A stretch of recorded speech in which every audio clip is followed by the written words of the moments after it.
Hello everyone, and welcome to the breakdown of the second Doctor Who story, The Daleks. This is the second serial of the first season, consisting of 7 episodes, and featuring the first Doctor, traveling with his granddaughter Susan, and hostages Ian Chesterton and Barbara Ray. This is all of their second stories as well. We're at the chronological beginning of the show, not much number variation yet. Not much variation for titles regarding this story either. While The Daleks isn't the name of any particular episode within the serial, it summarizes this whole incident quite well. A working title was Beyond the Sun. That's hardly descriptive. Even Earth is beyond the sun from somewhere. The final name decided on was The Mutants, with the third Doctor serial given the same name. We've all just collectively settled with the Daleks.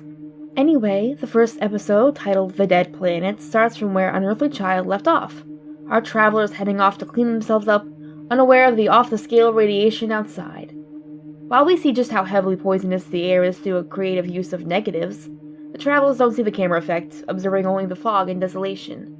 The whole Earth is covered in white ash, and yet, the Doctor notes, trees are still standing tall.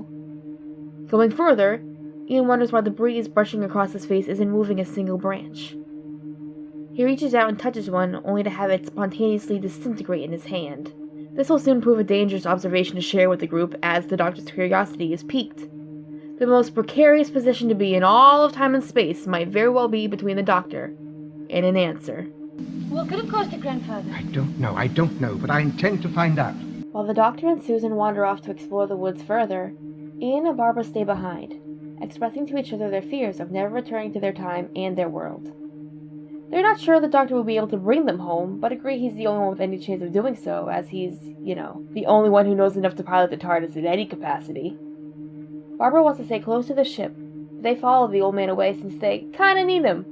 Well, I suppose we'd better make sure he doesn't fall down and break a leg. Don't you ever think he deserves something to happen to him? Well, can't really blame her for that one. He did, abduct them after all. They rejoin the non-humans deeper in the forest, where Susan has just found a flower still with a bit of color. Ian helps her carefully pick it out of the ground, but when Barbara shouts from a few yards away, he absent-mindedly crushes it in her palms. Nice going, Ian. Real smooth. It turns out Barbara found a vicious-looking creature in the woods. As usual, Ian bravely confronts the modern art and finds that it, like the trees, has been petrified. Technically speaking, I suppose this is the first Doctor Who alien seen on screen, so of course everyone knows its name, the Magneton. Ian and Barbara confirm their belief that this isn't any Earth era. They do make one mistake in their observations. But you're wrong about one thing, Chesterfield. This isn't like everything else. The animal is solidified, certainly, but it's not crumbly stone. It's metal. Yes, it always was. What, even when it was alive? But that's impossible. Why?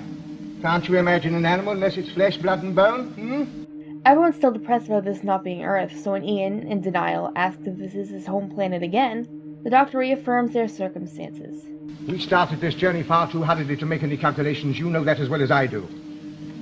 However, we're alive.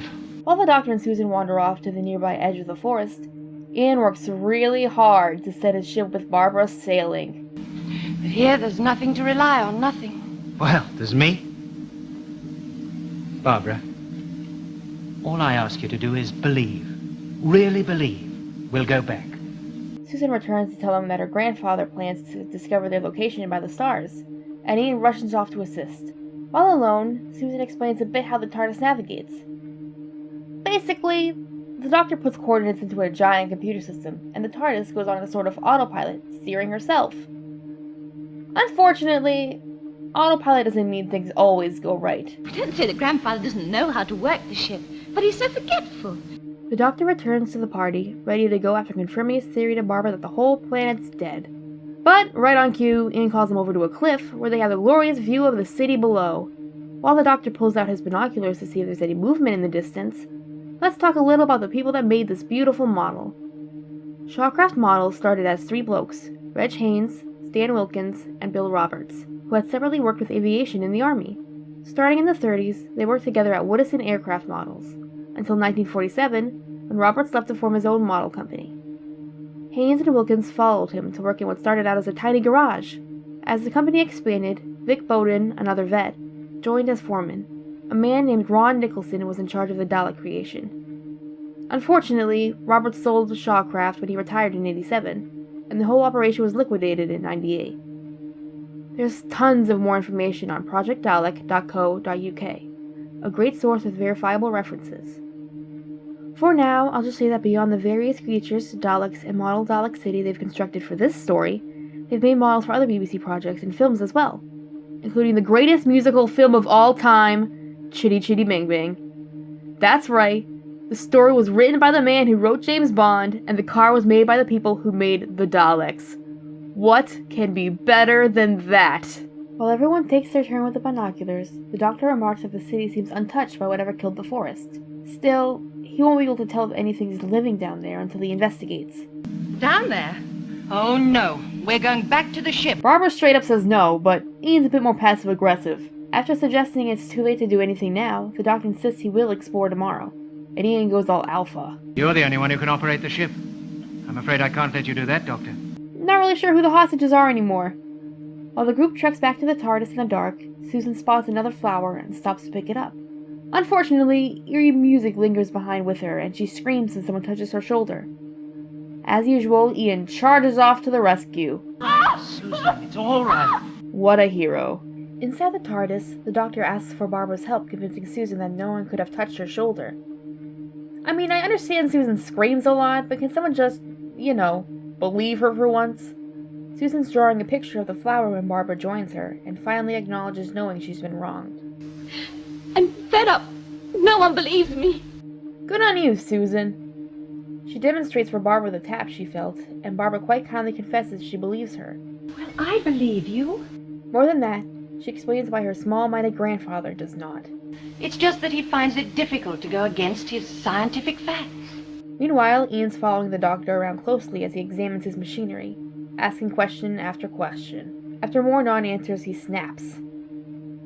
I was wondering if perhaps my dear boy, these eternal questions of yours. Do I know where we are, I suppose? Now listen, Doctor, I don't want to argue with you. We're fellow travellers whether we like it or not, but for heaven's sake, try and see it from our point of view. You've uprooted us violently from our own lives. You've pushed your way into the ship, young man. All right, I admit it. A small part of the blame is ours, but naturally we're anxious. What are we going to do? Can we live here? What do we eat? There are millions A of very good idea. I'm hungry. Fair, considering they haven't eaten since they were trapped in the Cave of Skulls. Already by the TARDIS's trademarked food machine, a headache-stricken Barbara and an empowered Susan wait for them. Oh, Grandpa. I'm sorry I was so silly just now. Well, I guess empowerment comes in baby steps. The Doctor asks what the two humans would like, and upon their answer of bacon and eggs, instructs Susan what setting to turn the machine's dials to. Out pops two little bars, and Ian and Barbara give them the old taste test. Not bad. What do you think, Barbara? I think it's delicious. My bacon's a bit salty. But it shouldn't be, it's English. No, seriously, Doctor. This is remarkable. The Doctor explains how it works, and it actually makes a lot of sense. To me, anyway. How do you do it? Well, food has component parts, dear boy.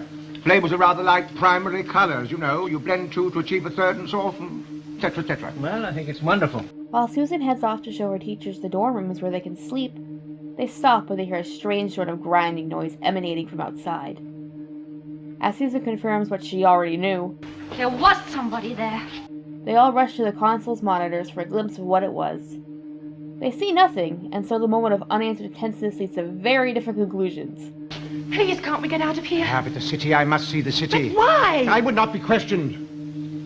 Uninvited passengers. I didn't invite them to the ship. I shall do what I want to do. Why endanger the rest of us by staying here? Only for Susan to see pretend to listen.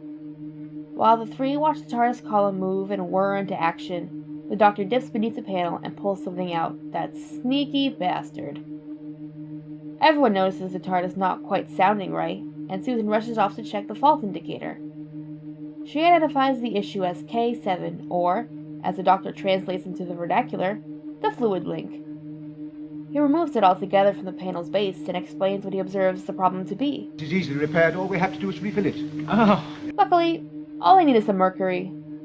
Supposedly, this giant spaceship doesn't have any mercury of any kind anywhere, so, the Doctor says, they'll have to go down to the city to look for some. Ian's super suspicious, but they don't really have a choice now. Well, at least the Doctor is happy with his acting skill and treachery. Good for him! In the morning, Ian tries again to maintain control of the situation. oh, and Doctor, remember, We're going to this city to find Mercury.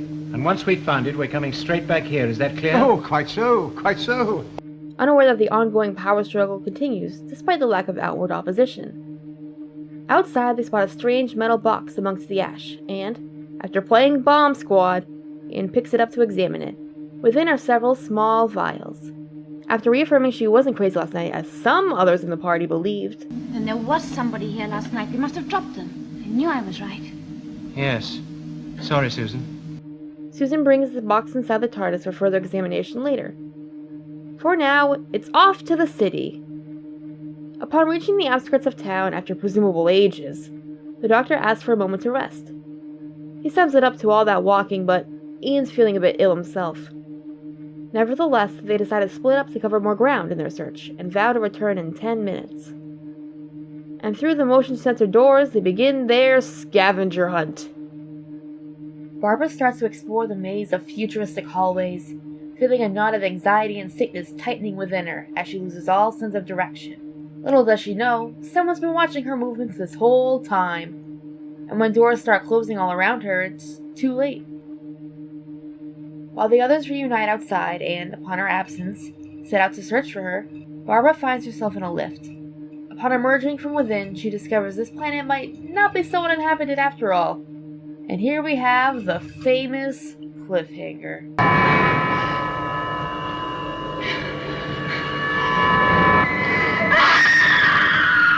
Dun dun dun! In the next episode, The Survivors, the three ran to the walls of the city to search for missing Barbara.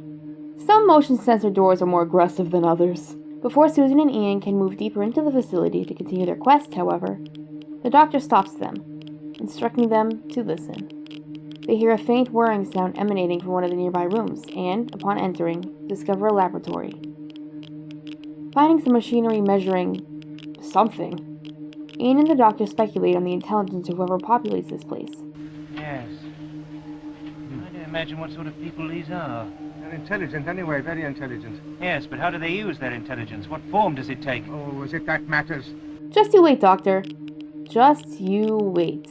While the men philosophize, Susan finds the source of all that whirring. A Geiger counter. Finally, their devolving health starts to make sense. Ian wonders how all the buildings and machinery could still be standing, which leads to the doctor's deduction of a neutron bomb going off in the vicinity. Dozens of them. A whole neutronic war. Neutron bomb. Yes. It destroys all human tissues but leaves the buildings and machinery intact. Yes. What? Ian starts to panic, knowing they won't last much longer without some kind of antidote. But when Susan tells him they simply could travel to a different era to find the medicine they need, he reminds her of the TARDIS's fault that led him to the city to begin with. Finally, the doctor is forced to casually confess to his deceit. I was determined to see the city, but everybody wanted to go on, and, to avoid arguments, in short, there's nothing wrong with the fluid link. He then suggests they all return to the ship immediately, but is once again held hostage by his hostage, for Ian refuses to leave without Barbara. With the fluid link carelessly handed to him by the doctor during his confession, he has all the leverage he needs to force the doctor to oblige. Unfortunately, the second they leave the lab, they're surrounded, and through some great cinematography, we are given our first full view of the Daleks. They order their new prisoners to walk in front of them, and while the doctor and Susan don't protest, Ian has other plans. He tries to make a run for it, but doesn't make it very far before he's shot down by the Daleks' radiation gun. Shockingly enough, he survives, which is ridiculously rare. Honestly, he might be the only human to ever do so, but spoiler alert, I haven't watched much past the first Doctor in the classics yet. And, since research has failed me, I'm unable to come up with a more concrete number. Yet. The Doctor and Susan instinctively rush to help him, but the Daleks stop them. They inform Ian that his legs have merely been paralyzed, and, unless he wants the condition to be permanent, he would do well to obey. Now allowed to support his weight, the Doctor and Susan guide him to where they're instructed to go, a cell, with a frightened Barbara already imprisoned inside. After a quick reunion during which Ian minimizes his little incident, Just a flesh wound. they gently ease Ian down onto a bench and plop themselves beside him. Barbara explains she had gone trapped in a lift that seemed to go down forever, but that she was unharmed. She then speculates that there's something more within the armor than gears. Do you think there's someone inside them? Susan laughs, which is a bit weird, but then again, teenage girls on television have to scream and giggle. That's it. Barbara confesses she is feeling ill and expects she's been drugged, but Ian clues her into what's really making them sick. We've got radiation sickness, all of us. The doctor, for some reason, is being hit harder than any of them. Off in Dalek HQ, while waiting for the elder prisoner to be summoned, two Daleks discuss the radically decreasing radiation over the last 200 days. Which begs the question, how long is a Skaro day? They acknowledge the prisoner is showing signs of radiation sickness, which is odd, considering the other major species habitating the planet, the Thals, had to have developed immunity or drugs to negate the atmosphere's poisonous effects in order to have survived this long at all. The doctor stumbles weakly inside and is immediately asked if he's a Thal, having no idea what they're talking about.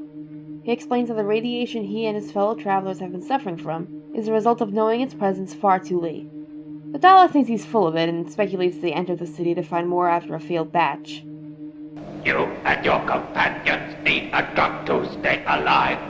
After the Daleks finally christen the group that travels with the Doctor as companions, a title which they'll be known as for decades to come, the Doctor realizes just what was inside those tiny vials left outside the TARDIS. He stands, proposing an exchange. If the Daleks allow a member of his party to fetch the drugs, the group will be freed. The Daleks then share a nice little bit of Skaro history. Over 500 years ago, there were two races on this planet. We, the Daleks, and the Thals. After the Neutronic War, our Dalek forefathers retired into the city, protected by our machines. And the Thals? Most of them perished in the war, but we know that there are survivors. They must be disgustingly mutated. The Doctor's worried about the threat of these mutations to whomever is forced to venture out for the drugs, but for some reason, the Daleks don't care much if they live or die. Weird. Back in prison, Barbara and Susan are trying to help Ian walk again, but they aren't making much progress. The Doctor returns, weaker than ever, and informs them all about the deal he's arranged. Being the typical man, Ian insists he's the one who should go, despite his little problem. No, it must be me. But you can't walk. No, I'll be all right in a couple of hours. While the Doctor's explaining what he knows of the neutronic war that went on, he passes out, succumbing to his illness. For now. While Ian's even more desperate to get rid of his severe case of pins and needles, Susan explains that she would have to go too, due to the nature of the TARDIS's lock. The whole lot comes away from the door. Susan, supposing these Daleks insist that only one of us goes, then I'll have to take the key and I'll have to go on trying until the door opens. No, you jam the lock. Look, it's a defense mechanism. There are 21 different holes inside the lock. There's one right place and 20 wrong ones. If you make a mistake, the whole inside of the lock will melt. Ian finally concedes that she'd have to come along with him, but while he's still struggling to walk, the Daleks come for their drug retriever. Ian, still being stubborn, struggles to go, but hits the floor quickly. The Daleks don't really care if he's fine. See how weak he is? There are others. Well, at least their apathy isn't biased. Still, Ian looks to all his other options before finally looking to Susan. She's afraid, but after a quick pep talk from Ian... Don't stop for anything. Straight there, straight back. Little Red Riding Hood here sets off into the dark, dead woods alone. While she hurries off, the Daleks discuss monitoring her journey's progress. They still believe she's a Thal, so naturally assume they'll try to communicate with her. One Dalek also brings up the question of if they'll treat the captives with a drug when it's retrieved, which is a stupid question because the obvious answer is no. Still, the quickly yelling prisoners for some reason still have hope.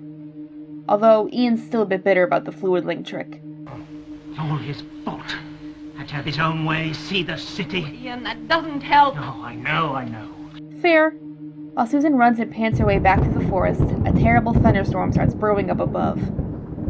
Still, with her grandfather and teachers sweating and straining and cramping down below, praying for time to, for once, be on their side, Susan makes it to the TARDIS. Apparently, the ship is so far from the city, the Daleks lose sight of her. With her key, she enters, surrounding herself with a beautiful symphony of the TARDIS's hum. But there's no time for music now, as she carefully takes the metal box from the chair she placed it on and, hugging it tightly to her chest, braces for the long journey back. Will Susan reach the city safely? Will the mutant Thals find her? And will the Doctor regenerate after only a story and a third? Find out next episode. Some space-time, same Punxsutawn channel. Allons-y!